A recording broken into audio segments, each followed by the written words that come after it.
Okay, so this is 5 minutes, maybe a little bit longer, with Bit of Rory camera shake, Sutherland. very authentic. Amateur, isn't it? Please, can you give us a quick summary of your career to date? It's not really a career, really. I think that's overstating it, really. I joined Ogilvy as a graduate trainee. I grew up in Wales, where my parents were sort of small business people. I mean, they ran a small business. Then I did classics at university, joined the Ogilvy and Mather Direct Graduate Training Scheme in 1988, and in one capacity or another have been here ever since. Cool, and I've read somewhere that you started in the planning department. Started actually as a graduate trainee, so that meant pretty much by default then that you would you'd start in account handling, and I was effectively the world's worst account handler. I mean, I was all right at some bits of it. I quite liked the relationship side, I quite liked the sort of strategy side, but the admin was an absolute nightmare. All that sort of invoicing, billing shite was ghastly. And I think I realised it really wasn't for me when they booked me on a time management course and I got the date wrong. I think at that point I pretty much realised this. I'm really not cut out for this. And about the same time they founded a planning department, and I joined that and worked there as a kind of information manager for about, let me do the maths, probably about 11 months, before then getting fired and then rejoining the creative department as a copywriter in roughly, I'd say, June 1990, something like that. Okay. And then how did you work your way up from there? Don't know really, possibly just by waiting for everybody else to retire or die, in part. In some ways in this business you're never actually happier than when you're a pretty senior creative person. Naturally for reasons of general sort of advancement and emolument, you seek to get yourself promoted. But at some level it's a mistake, because being something like head of copy or a group head or a reasonably senior copywriter is actually the best fun you'll have in this business.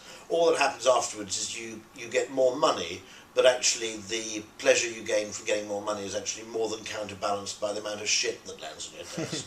Yeah, okay. How would you describe the creative industry in 3 words?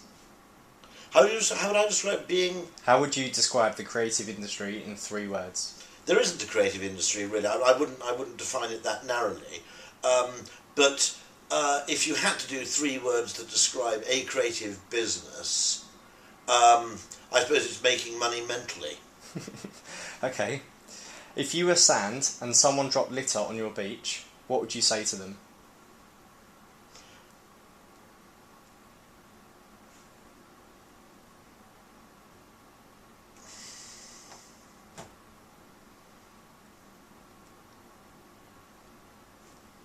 It's not really my beach. I don't think sand has rights, to be absolutely honest, if we're going to be really philosophical here.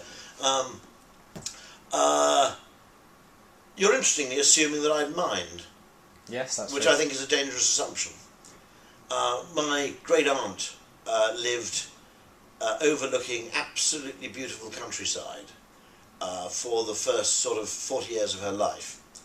And when she was about 45, they built a garage opposite. And I don't just mean a petrol station, a place where cars were kind of repaired, and a body shop. I think it kept her alive for another 15 years. A friend of mine, Ray Falk, one of the organisers of the Isle of Wight festivals, is pro-litter. His argument was that if you go to any great city at any great point in its history, there's loads of rubbish about. It's proof of a vibrant place with lots going on. And actually, the first time, before I met him, years before I met him, I came across him because he rang the Jimmy Young show when I was studying for my O-levels. I only met him at university. And all I can remember was the Jimmy Young show ending up with, and a Mr. Falk from Oxford rang to say that he thought litter was a very good thing. Now this was such a dissonant opinion. I mean, I remembered it for sort of 5 years, and then I remembered, and he mentioned later that he'd rung the Jimmy Young show. So it was you, I remember this thing. Actually, be careful about this. There's a certain degree of, there's a kind of weird environmental purity which believes that, the job of humans is to leave no imprint on the planet at all. I don't buy that. And Marxists would take the opposite view, that, our job is simply to take nature and turn it to the advantage of man. I think there's a balance, but actually, pristine nature isn't very nice. And that's a vital thing to remember. We only get concerned about this stuff because we've tamed it. Until about 1930, nature was a thoroughgoing pain in the arse. So now I'm actually with the litter. Frankly, I don't think, if you look at it, I don't think the beach has any prior rights over the litter. You might argue, if you're looking at it from a point of view of jurisprudence, you may say you're assuming that the litter has encroached on the beach, but you may equally argue that the beach's ludicrous sensitivity is actually interfering with the litter's right to lie there. So I refuse to pass judgment on that one. So if you were Sands and someone dropped litter on your beach, you would say... I'd side with the litter. I would actually peacefully coexist. Yeah, I don't think it's any of my business to be a NIMBY beach, to be honest. What advice would you give someone who's looking to get into the industry today? I've got to snap off the pat answer to that one, which is, as to getting into the industry, I don't quite know, except to say probably get in anywhere you can. I mean, I wouldn't recommend you had a sort of purist approach, which is I will only work at these 3 agencies. I would actually get in somewhere, work hard. As for getting on, the advice I'd give would be try and be good at more than one thing.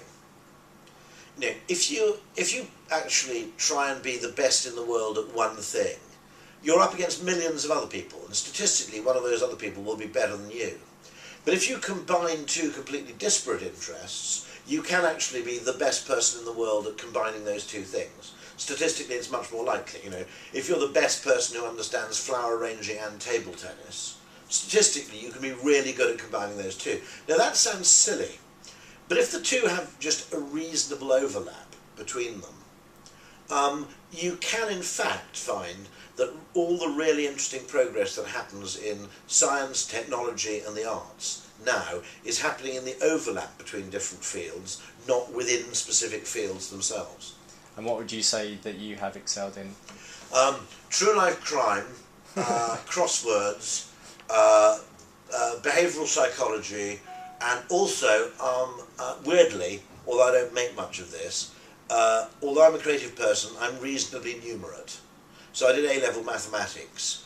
So occasionally you don't have that slight problem that you have in many creative people, where any vaguely plausible asshole can come along and quote a couple of figures and you automatically believe them.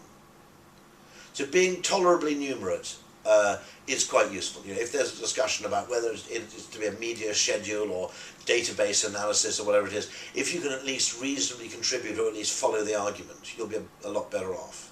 Okay. If you could take a year off and go travelling, where would it be? I've answered this question before. Probably my favourite place in the world is, defining it very broadly, the American West. Santa Fe, New Mexico, funnily enough, Phoenix and Scottsdale, Arizona, actually the whole of California, Nevada. Never been to Colorado, want to go to Utah as well. The American West in general, that southwestern corner of the US, is as good as it gets. I've wanted to go and take a sabbatical and do that. The only problem is, if you actually say that you've gone off to Arizona for 2 months, everybody assumes you're in rehab. So that sort of slightly put me off. But I think the only places I have, well, I don't know. I need to go to Australia and New Zealand. I've never been there. The real gaping, appalling hole on my travel itinerary is India. I've never been there. Okay. So the secondary answer is, if it were to be somewhere I've already been, I'd go to the American Southwest and spend 6 months in the desert. I think there's a particular Brit thing, which is that if you grow up in a country which is slightly annoyingly green, to be honest, the desert is particularly magical. Just looking out of your window and seeing sand, rocks and a couple of cactus is just really, really magical, particularly for a Brit. And I guess vice versa if someone... Well, yeah, I imagine what it must be like to actually fly off from Phoenix Sky Harbour Airport and come in low to land over Gatwick or something. Must be absolutely magical. What key factors do you think led you to being promoted to the level that you are today?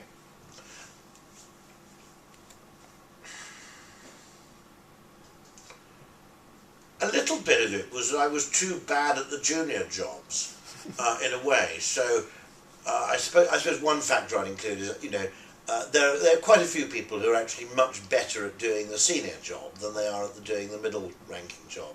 And probably a certain amount of it was just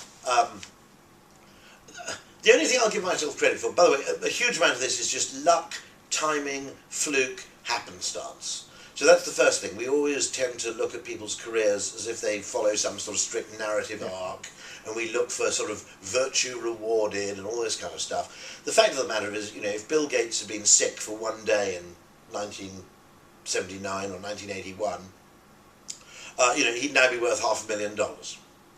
Yeah, we have to remember that. That's the first thing. That, we like all these sort of narrative arcs, these sort of deterministic ideas of, virtue rewarded.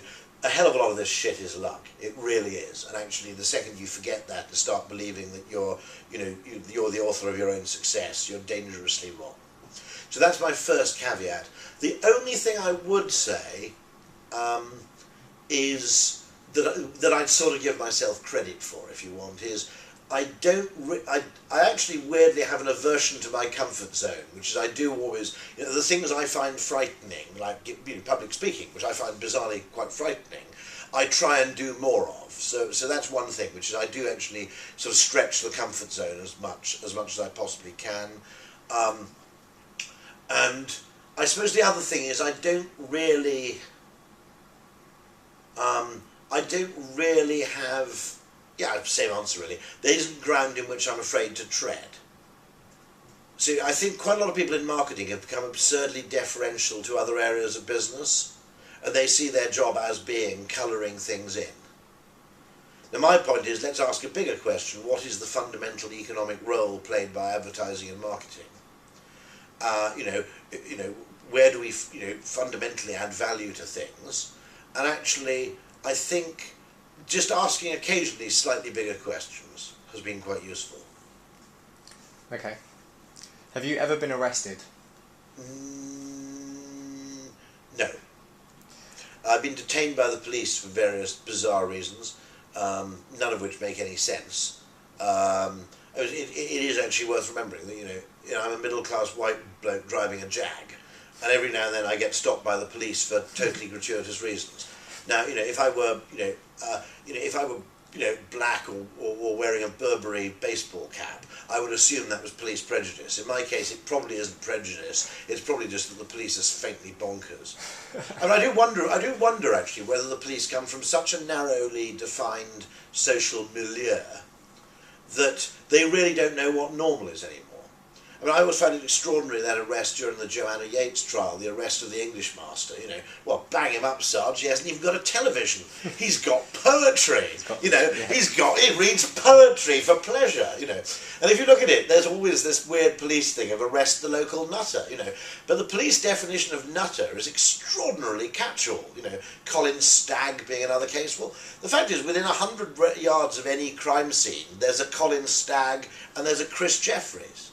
There's always a local oddball. Those people aren't necessarily all that odd, to be honest. That is that kind of usual suspect thing of anybody who policemen don't like. For you, what's the best thing about agency life? Mix of people, the mix of backgrounds and origins, the fact that it isn't really a genuine meritocracy, but it's reasonable. People can come from anywhere and succeed. And just the problem solving. I mean, that's really what it is. I mean, I'm paid to do crosswords, really, in some way. They're the best bit of my job. The rest of it, which is annoying, is that, Charlie Watts of the Rolling Stones, which for being on tour is something like, he said, is 10 hours of playing the drums and 20 days of dicking around. And I do feel that about work, that there's a painful amount of extraneous shite that goes on in between the stuff where we really add value. But nonetheless, I mean, it's the problem solving that really fascinates me. Have you ever turned up to work drunk? In the morning? Yeah, in the morning, yeah. I've come back to work drunk, obviously after lunch. That would be bizarre if you'd never done that. In the morning, probably once or twice in the 1980s after office parties or massive sort of binge fests, where effectively you were still drunk from 4 o'clock in the morning and you had to be in at 9. Yeah. I'm not generally, actually, because apart from things, I get in blissfully late. I mean, I routinely work till 2 in the morning at home. I'll be doing emails and writing things until 1 or 2 in the morning most days of the week. But I try not to get in before 9:30, 10. Partly because actually everybody who's up early is a shit and a wank. Have you noticed this? If you get on the tube or a train or you're driving on the road at 7:30, the wanker factor is 10 times higher. There are more people anyway, but also more of them are wankers. If you drive in at 9:30, there's a sort of general civility. Yes, don't worry, you can come in front of me. Yeah, you know, people flash their lights, they do favours for each other, after you, etc. But the people at 7:30 are kind of life's Audi drivers. You know, they're tossers, basically. You know, there's always that caste of people who basically have the methodology in life is just must try harder, must beat the other fucker, you know, must get up earlier, must work harder. Generally, those people are a bit thick. Generally, they used to drive BMWs, they now drive Audis. You know, but there is that slight factor there, which is something to watch. Who inspires you creatively? Very broad category.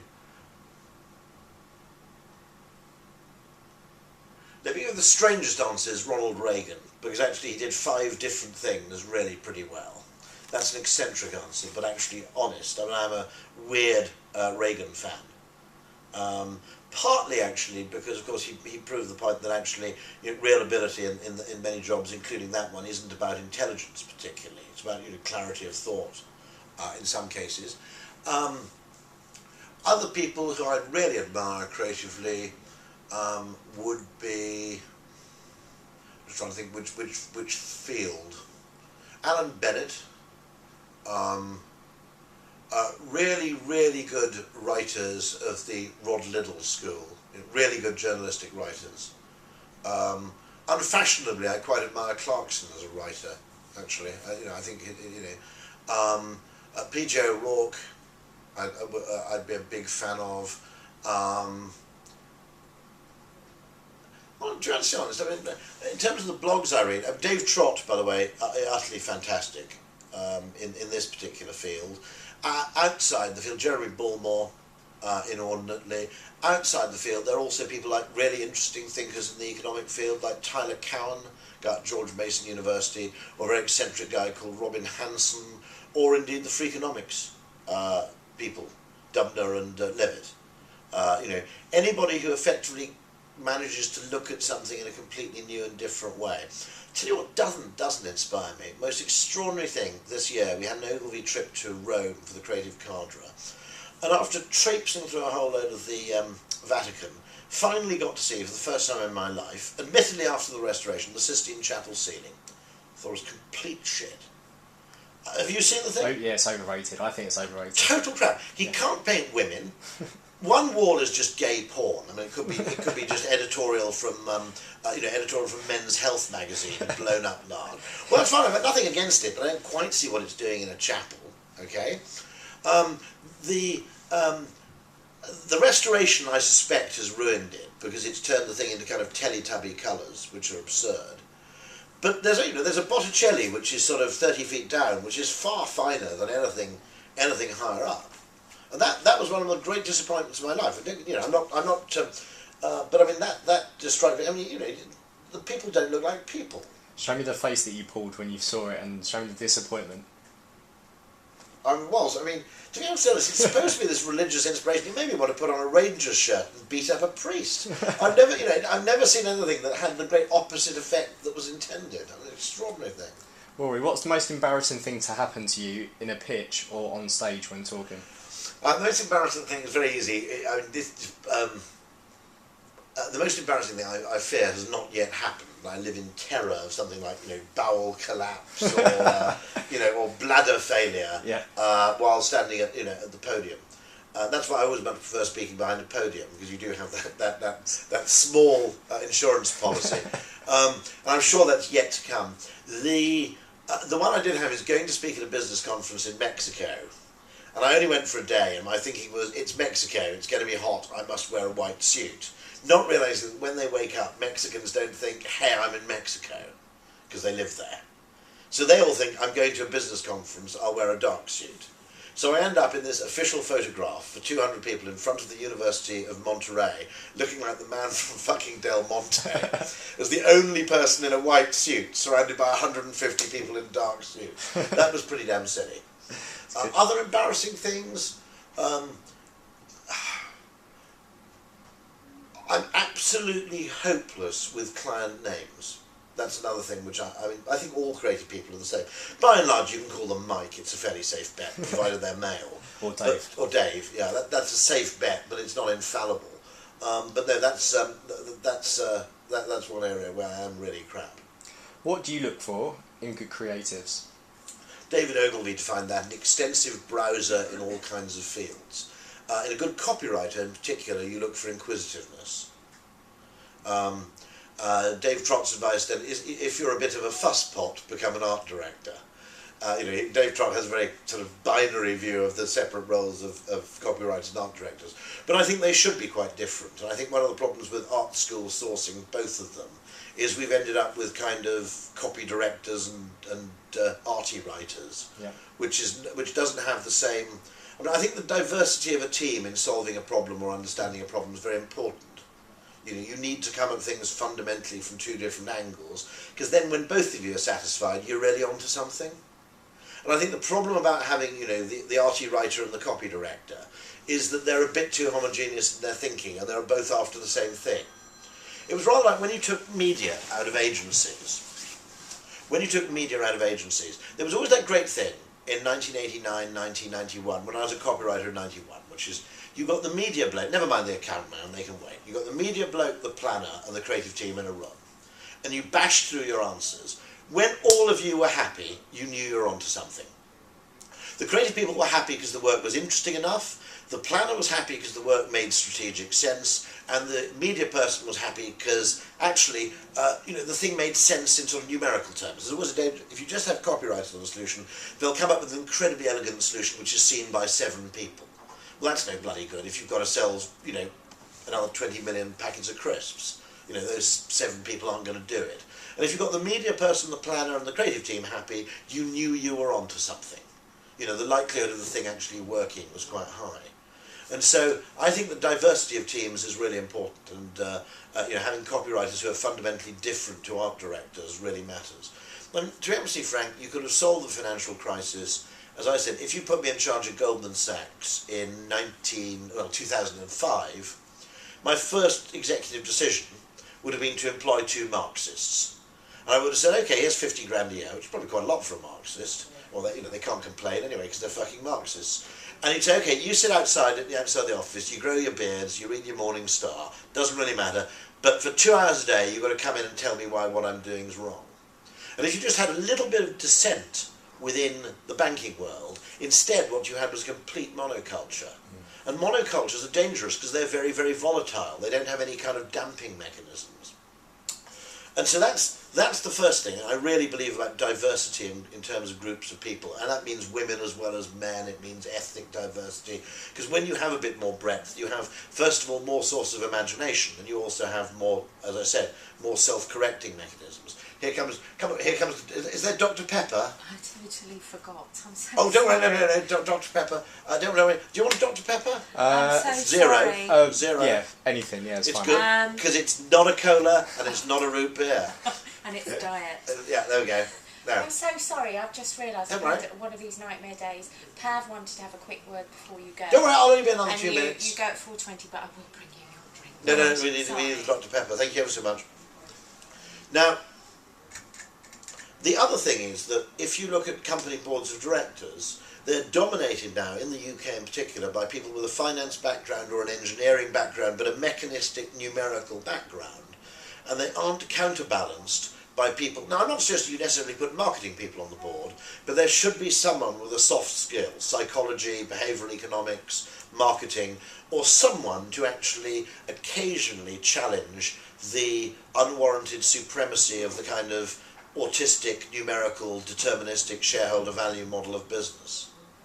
With the current climate and economy not looking positive, have you ever had the threat of redundancy before? Oh yeah, loads of times. I mean, I live under the threat of redundancy, to be absolutely honest, I mean, in my own head, in any case. One nice thing about being, president of the IPA for 2 years, they couldn't really make you redundant because it would have been really embarrassing. But I'm also conscious of the fact that I'm only one sentence away from making a politically incorrect comment on stage and doing a Neil French. I never forget that. Now that I feel badly that I didn't defend Neil more over that incident, or that none of the rest of the creative community did. Why? Not because what he said was right, or even because it was funny, which is sometimes a defence, but if you work as a creative person for 20, 30, 40 years, creativity works as a kind of Tourette's. It's an involuntary spasm.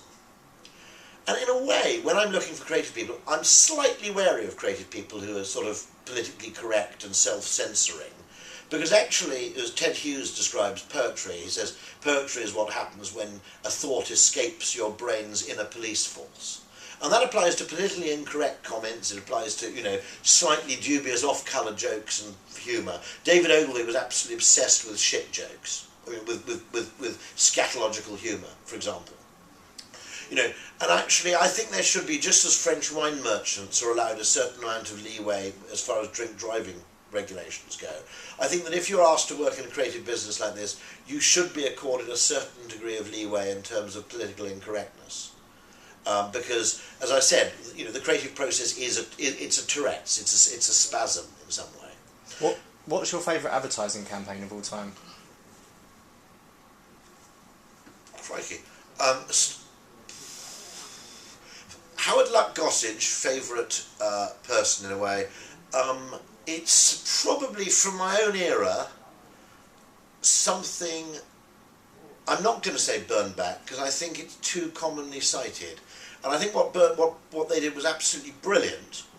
But it was a bit. Let's make all. My friend Brian Miller says, let's make all brands a cheeky Jewish chappie. It was very funny, it was extraordinarily fresh, and it was amazingly original.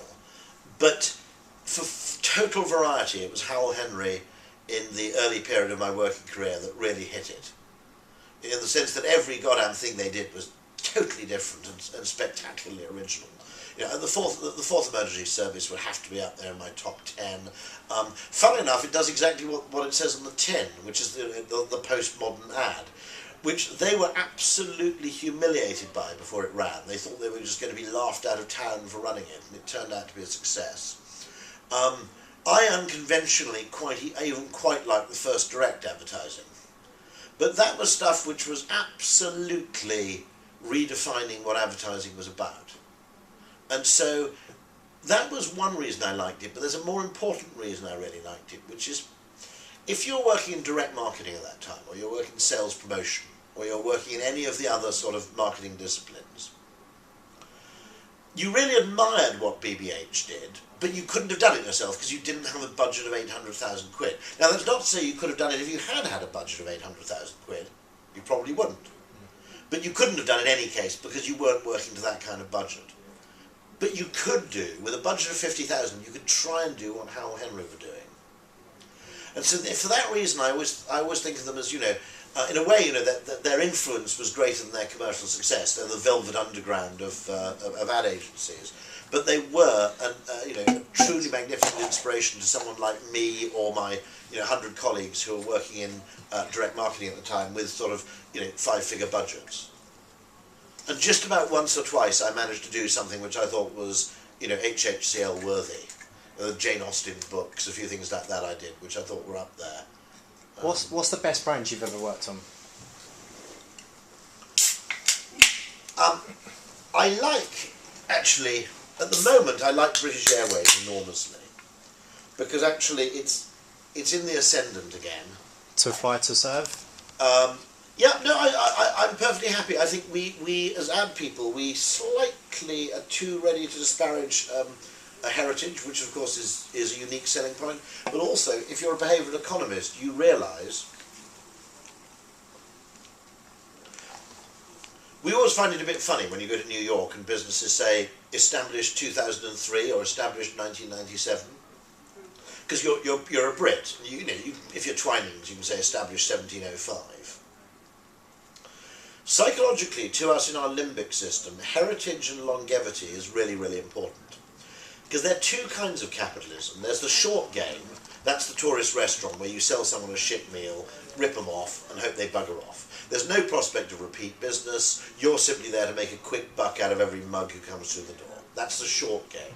The long game is where over time you invest in building a brand and a reputation and engaging in profitable repeat business within the framework of an ever-deepening relationship with your customers. Okay, that's the long game.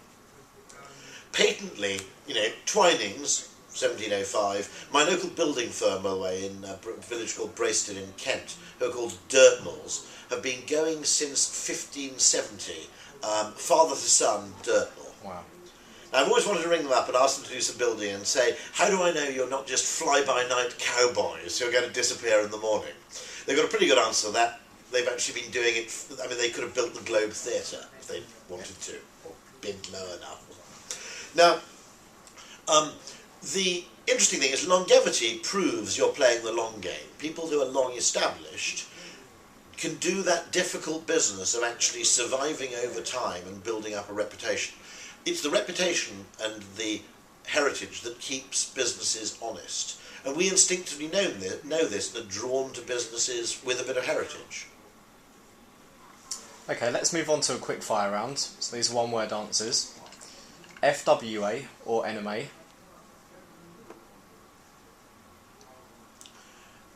NMA, I think. Made in Chelsea, The Only Way is Essex, or Desperate Scousewives? Desperate Scousewives. Can Lion or D&AD Pencil?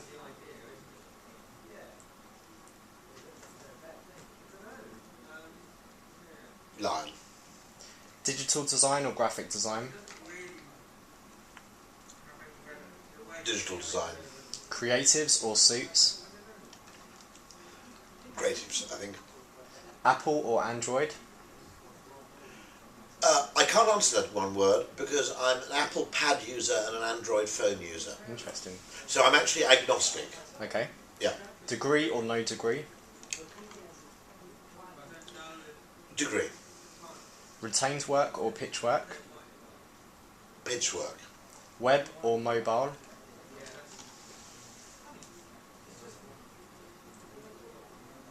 Can't answer that. Depends on the context. Yeah, I wouldn't be happy to answer that. But I mean, put mobile if you want me to be cheeky. But yeah. Independent agencies or networked agencies?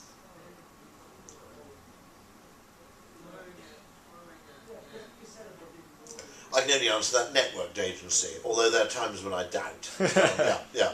Okay. Outsourced production or on-site production? Both. Miami Ad School or Hyper Island?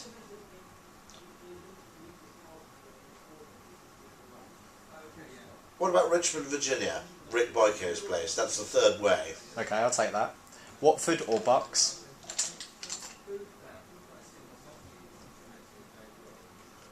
Don't know. And lastly, Don Draper or Roger Sterling? Oh, Roger Sterling.